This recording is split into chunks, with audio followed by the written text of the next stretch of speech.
Halo, assalamualaikum warahmatullahi wabarakatuh, sahabat Putra Muda, Subreaker yang masuk semuanya. Hari ini kita diberi kesempatan untuk buat video lagi kan kawan. Sebelumnya saya ucapkan minal aidin wal faidin, mohon maaf lahir dan batin. Kan ada hal penting yang ingin saya sampaikan di pembahasan video ini kan kawan. Banyak sekali obrolan-obrolan tentang yang namanya 10 ekor ayam bisa menjadi miliarder. Sekali lagi saya tegaskan di awal, saya tidak ada tendensi apapun ke siapapun. Terus juga ini mohon disimak dari nol sampai akhir ya, jangan dipotong-potong. Jadi apakah bisa? Karena banyak sekali, Mas, apakah bisa kayak tamu-tamu gitu, apakah bisa jadi miliarder? Kalau saya berbicara tentang sebuah keyakinan kan kawan, kalau sudah Allah berkehendak ya bisa saja dari 10 ekor ayam bisa menjadi miliarder. Tapi bisanya itu tentu ada sebabnya ya, entah yang diternak jenis ayamnya adalah jenis ayam mahal mungkin. Yang kedua, bisa menjadi miliarder kalau mungkin ya memerlukan waktu sekian tahun. Karena sepengalaman kami yang benar-benar fokus satu titik, mungkin yang dipelihara ribuan ayam belum dilalanya belum diizinkan menjadi seorang miliarder. Tapi saya juga ingin menjadi seseorang miliarder. Nah, saya juga langsung tertarik. Saya tadinya nggak paham nih, karena ayam dari 10 ekor ayam kok jadi miliarder. Saya coba searching, saya coba mendalami. Oh, ini mungkin yang dibahas adalah integrated farming, yang mana pakannya diminta gratis. Ya, mungkin bisa ya, mungkin bisa. Tapi saya yakin itu membutuhkan waktu lama. Udah mulai bertelur ini, ayam-ayam ini sengaja saya bedakan warna-warnanya. Membutuhkan waktu yang lama dan keuletan daripada yang melakukan. Ya, saya lebih akan percaya lagi ketika memang sudah ada yang menjadi miliarder dari 10 ekor ayam. Mungkin kan kawan belum ada, mungkin ya. Karena tak lihat beberapa ini saya cari-cari belum ada sih yang menjadi miliarder dari 10 ekor ayam. Belum ya, saya bilang tidak ada. Belumnya itu apa? Mungkin yang sudah memulai 10 tahun, nah sekarang lagi ngumpulin, mungkin dapat ratusan juta mungkin. Nah, nanti beberapa tahun ke depan bisa jadi miliarder. Jadi kuncinya bisanya bisa apa? Kalaupun jenis ayamnya ayam kampung bisa, tapi membutuhkan waktu yang lama. Nah, saya akan fokus ke sebuah tantangan. Saya tidak akan fokus dengan cara ternak. Mungkin cara ternaknya sudah saya simak, karena cara ternaknya adalah integrated farming, memangkas bagaimana ayam ini konsumsi pakannya itu sedikit. Nah, ini tantangan lagi, tantangan yang luar biasa, olah pakan. Nah, sebenarnya ayam ini, Mas Yoga, mempunyai standar kebutuhan nutrisi enggak sih? Pasti.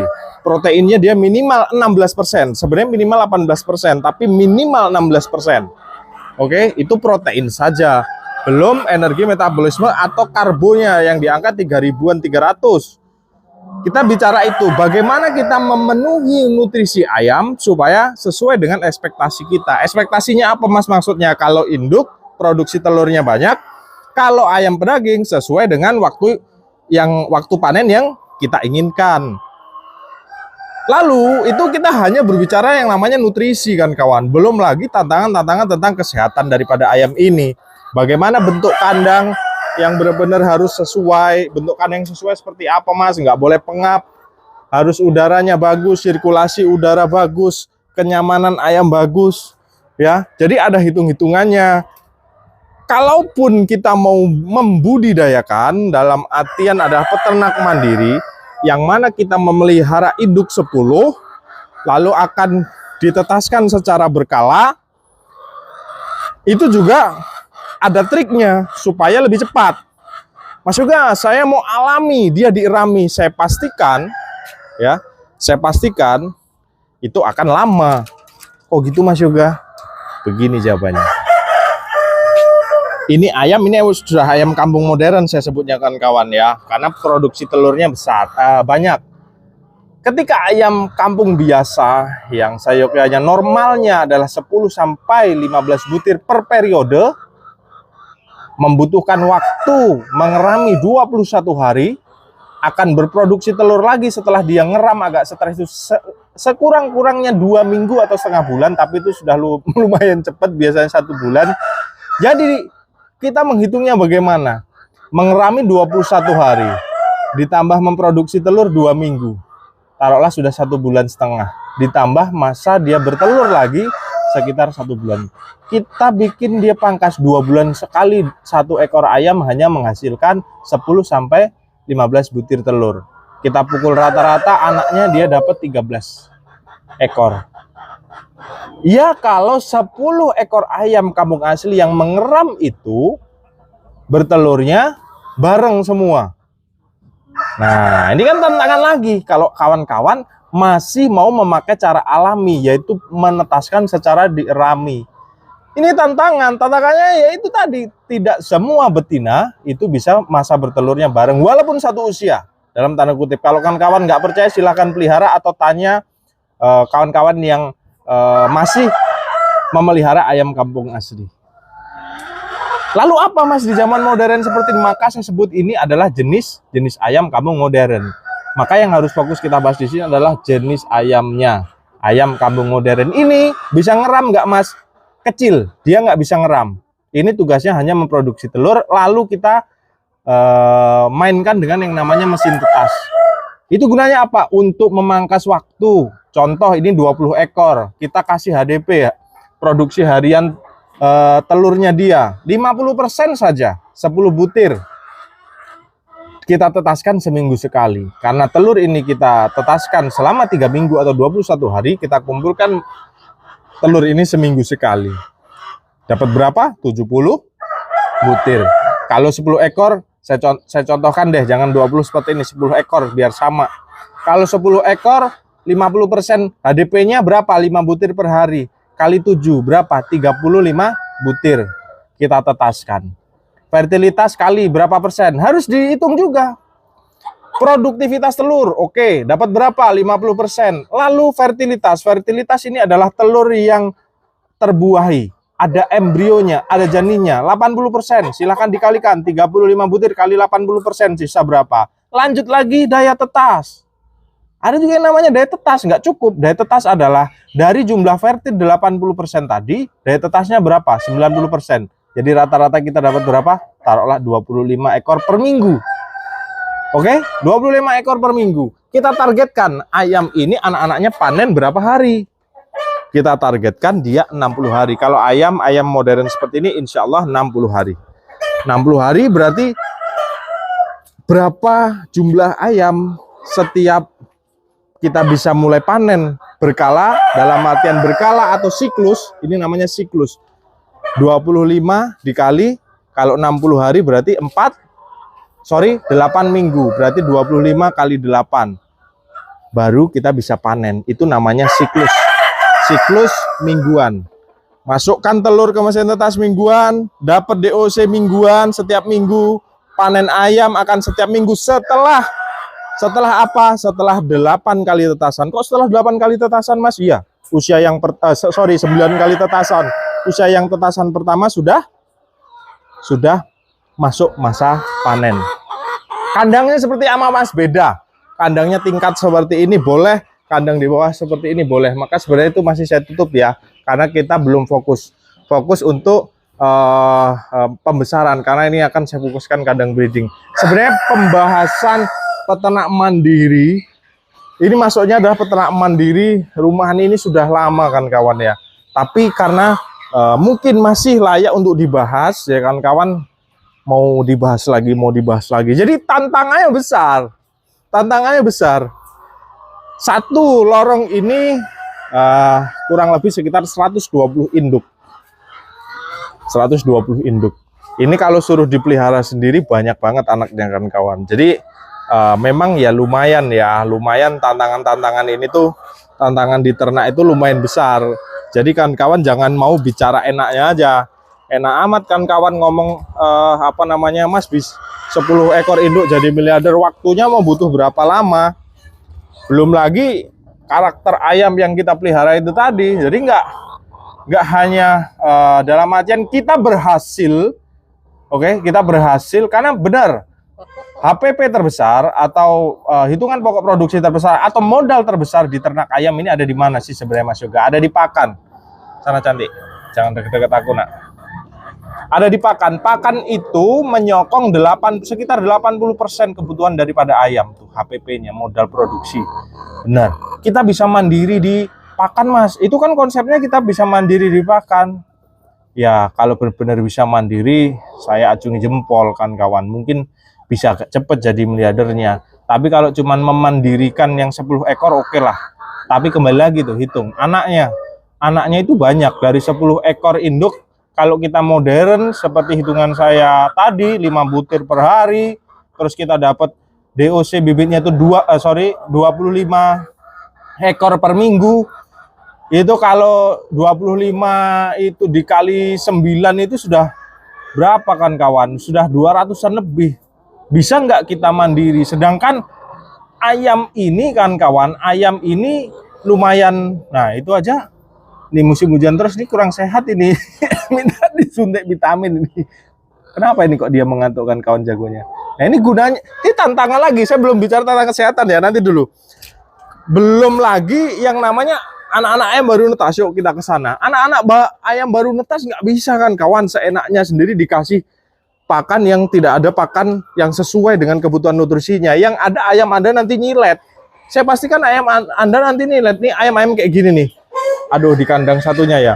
Ayam-ayam yang baru netas dikasih pakan seenaknya kita nggak bisa. Akan menghambat pertumbuhannya. Nggak bisa. Itu tantangan lagi. Oke? Lalu berbicara tentang resiko, tantangan, tentang kesehatan ayam. Ini ayam ini adalah barang-barang, makhluk hidup yang bernyawa. Nah ini tentu resikonya agak lumayan tinggi. Bagaimana kita perketat yang namanya biosecurity, sanitasi, vaksinasi juga harus kita lakukan secara ketat. Nggak bisa sembarangan, ya nggak bisa sembarangan. Mas juga kenapa membahas ini? Saya nggak mau kawan-kawan kembali latah hanya membicarakan mudah-mudahnya aja, dan oke lah itu dinamakan yang namanya integrated farming. Ini mau nelur sebenarnya ini ayam-ayam ini kan kawan. Udah mulai produksi telur. Itu yang dinamakan integrated farming. Tapi integrated farming itu tantangannya luar biasa besar. Karena fokus kita akan terpisah-pisah. Mas juga pengen nggak integrated farming? Pengen. Tapi kalau suruh benar-benar mandiri di pakan di ayam ini agak susah.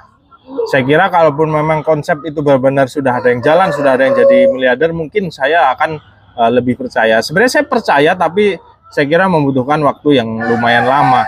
Karena setiap ini obrolannya sekarang seperti itu. Ini orang udah mulai ternak, obsesinya besar sekali. Gini aja deh. Saya mau kawan-kawan belajar simpel. Oke, Mas juga kalau kayak gitu saya jadi takut mau memulai. Gini, silahkan pelihara 10 ekor induk. Kan kawan jangan terlalu ekspektasi terlalu besar. Boleh bercita-cita seperti siapapun itu boleh. Tapi gini maksud saya, silahkan pelihara 10 ekor induk. Lakukan cara-cara yang seperti kawan-kawan obrolkan itu, ya. Kan kawan sudah lulus saja ayam itu sehat semua sampai produksi. Sampai anaknya produksi, nah silahkan dihitung. Saya kira kawan-kawan agak berat kan kawan, harga jual ayam sekarang itu, ayam kampung itu nggak terlalu tinggi-tinggi amat. Saya kira beratnya kenapa? Beratnya adalah kalau memakai ayam kampung asli, saya kira terlalu berat. Dari segi produksi telurnya itu sedikit. Dari produksi, dari performa pertumbuhan anak-anaknya itu lambat. Apalagi kalau kita pakai olah-olah pakan alternatif, bisa diangkat 3 bulan baru panen. Nah, silahkanlah dihitung. Nah, kaitan dengan ayam apa ya yang sesuai Mas juga. Saya nggak mau ini ayam hasil silangan peternak muda. Saya nggak mau. Saya harus fair karena saya jual produk juga. Tapi begini, silahkan Anda cari. Saya kasih clue-nya. Ayam itu produksi telurnya harus tinggi. Kalau Anda mau breeding, ayam itu pertumbuhannya harus cepat. Kalau kawan-kawan mau fattening atau pembesaran. Kenapa? Kita dikejar waktu, yang pertama. Kedua, kita juga dikejar keuntungan. Bagaimana meningkatkan keuntungan? Ya hitungan pokok produksinya diperkecil. Dari mana diperkecil? Contoh, bisa olah pakan yang dilakukan. Ya, bisa olah pakan. Menekan biaya pakan bisa. Contoh, mempersingkat masa pertumbuhan, yang jelas akan rendah FCR-nya. Contoh, memilih jenis ayam yang produksinya tinggi, konsumsi pakannya sama-sama seratusan gram. Tapi yang jenis A produksinya hanya 30%, yang jenis B 50%, yang jenis C 70%, pilih mana? Jelas yang produksi telurnya banyak. Maka selalu saya bilang kawan-kawan, tidak ada ceritanya ayam-ayam yang memiliki produksi telur tinggi itu tidak seperti ini. Kebanyakan, bukan kebanyakan, kodratnya bahkan ya face-nya seperti ini. Bulunya semok seperti ini, tebal, produksinya posturnya seperti ini, jenggernya besar seperti ini. Maka ini saya jadikan dia menjadi galur betina atau pencetak telur. Ini sudah mulai bertelur nih. Nih, udah persiapan mereka mau bertelur. Oke? Jadi itu ya kan kawanku ya. Jadi kalau kawan-kawan mau membahas seperti itu, yang jelas harus ada contoh barangnya yang sudah berhasil di sampai titik itu. Tapi sekali lagi saya rekomendasikan ke kawan-kawan, setidaknya kawan-kawan berhasil dulu deh. Berhasil dulu deh ayam ini tanpa sakit. Berhasil dulu deh ayam ini selamat sampai panen. Berhasil dulu deh, tidak rugi dulu di awal. Gimana caranya supaya tidak rugi? Yang jelas yang paling utama adalah ayam ini hidup dulu, selamat dulu sampai panen. Itu tantangannya. Itu tantangan terbesarnya. Dan sekali lagi saya tekankan, tantangan di ayam ini harus dibicarakan. Tidak hanya berbicara mekanisme hitung-hitungan keberhasilan. Tantangan di ayamnya, cara merawat ayamnya. Ini berbeda-beda di setiap daerahnya. Kok bisa seperti itu, Mas? Ini bukan kata peternak muda yang mungkin kawan-kawan ragukan kredibilitasnya karena tidak memiliki background akademis peternakan, tapi kita semua bisa berbicara kalau kita ada sejarah atau pengalaman yang pernah kita lalui. Beda kawan-kawan, jenis kan di lingkungan A dengan lingkungan B itu tantangan virusnya itu berbeda-beda. Apalagi kandang baru atau saya sering sebut adalah kandang perawan. Kandang perawan itu lebih mudah karena tantangan penyakitnya itu sedikit. Dan satu jenis ayam yang dipelihara tidak ada ayam keluar masuk itu juga lebih mudah karena resiko tertularnya virus dari orang lain juga itu sedikit. Maka mekanisme ini sudah saya bicarakan, bagaimana struktur kandang supaya ayam ini kita intensifkan. Ayam orang lain nggak boleh masuk kandang, ayam kita nggak boleh keluar kandang. Gunanya apa? Ini ayam kita sudah vaksinasi, pemberian jamu tolak bala sudah rutin, vitamin sudah rutin, keluar gabung sama ayam-ayam liar punya tetangga yang tidak dilakukan vaksinasi dan segala macamnya, sama aja bohong. Terus nggak, ini sudah kita kandangkan tapi ayam bisa masuk, ayam liar bisa masuk lingkungan kandang, ini juga sama aja bohong. Banyak kan kawan, silakan simak di video-video sebelumnya. Jadi tantangan-tantangan di ayam ini lumayan banyak, jadi harus benar-benar hati-hati. Tapi kembali lagi, segera mulai, kalau tidak mulai tidak tahu. Tapi mulai dengan menanamkan, yang penting aku bisa berhasil dulu, ayam ini selamat sampai panen, itu dulu aja. Saran saya seperti itu. Saya dulu juga memulai dengan skala kecil. Jangan, wah kalau 10 ekor induk aja bisa jadi miliarder, nanti kita pelihara ratusan induk atau ribuan induk bisa jadi triliuner nanti ya. Oke, sekarang ketemu wajahnya. Ada juga yang membahas, video ini agak panjang, ada juga yang membahas, Mas Yoga, kenapa nggak buat pelatihan? Terus kalau ada orang pelatihan nanti seperti apa? Begini, saya mau bikin pelatihan, tapi ketika pulang dari markas peternak muda, kan kau langsung bisa action. Langsung bisa action. Sedang saya persiapkan kan kawan, nah sedang saya persiapkan, di luar ini nanti, di lingkungan depan ini ya, tentunya saya harus mempersiapkan dengan kematangan dan modal. Dan modal ya. Nah, jadi di sini, oke, ini nanti sekitar 20 meter ke depan akan saya pagar. Di sini nanti akan saya buat khusus kandang pembesaran, dan di depan rumah markas 3 itu saya akan buat penginapan. Jadi nanti saya mau pelatihan itu kan pelatihan itu di sini mungkin seminggu 2 minggu itu pelatihan semuanya. Bagaimana cara vaksinasi, bagaimana cara memberikan obat-obatan yang sesuai, bagaimana cara membuat jamu telak bala, semuanya akan saya aplikasikan. Jadi kan kawan sampai sini itu tahu vaksinasi itu caranya seperti ini. Dan pulang saya ingin kawan-kawan pulang itu juga membawa ayam. Jadi langsung paket dengan ayamnya. Jadi pulang buat kandang, ayamnya bisa dikirim ataupun bisa dibawa pulang. Jadi begitu pulang dari sini, semua pengalaman yang ada di keluarga besar peternak muda sudah didapat di rumah atau di kandang, langsung diaplikasikan. Jadi saya kira itu adalah pelatihan yang benar-benar langsung tepat sasaran. Saya kira seperti itu. Saya nggak mau pelatihan yang hanya duduk, mendengarkan ocehan-ocehan saya. Nggak perlu pelatihan datang ke sini. Cukup simak YouTube Peternak Muda. Jadi ke sini action kerja. Tapi tunggu kan kawan ya. Insya Allah habis Lebaran ini tak bangun, tak persiapkan. Kawan-kawan yang mau mulai usaha peternakan, jadi kalaupun menginginkan pelatihan di sini, kok kemarin-kemarin belum menerima, saya nggak mau. Karena apa yang mau saya lakukan kalau kawan-kawan di sini tuh saya nggak ada persiapan. Kalau cuman dengerin saya ngoceh, nggak usah pelatihan. Dengerin YouTube saya sudah cukup. Jadi kalau mau pelatihan ke sini, belajar nyuntik. Karena nyuntik ayam ini banyak orang yang masih takut. Termasuk peternak muda dulu. Peternak muda inseminasi buatan, waktu itu pernah saya ceritakan, kita minta diajari dinas peternakan suruh bayar, akhirnya otodidak. Nah, pengalaman-pengalaman dari kita ini kita bagikan. Insya Allah, kalaupun nanti pelatihan itu berbayar, ya tentunya dapat makan, terus dapat ayam, ya. Kalau ilmunya, insya Allah ilmu atau pengalamannya nggak dihitung, Jadi intinya apa ya? Pokoknya saya nggak mau gimana, saya tuh agak miris kan kawan. Kenapa mirisnya? Di era kesusahan sekali mencari pekerjaan seperti ini, saya nggak mau ekspektasi kawan-kawan itu terlalu besar dengan modal-modal yang ada dari sisa-sisa. Banyak loh kan kawan yang di PHK ini. Jadi latah ingin membangun usaha peternakan yang hanya mementingkan enaknya aja, nggak boleh. Cari kan kawan, saya kira tidak banyak channel-channel yang memberikan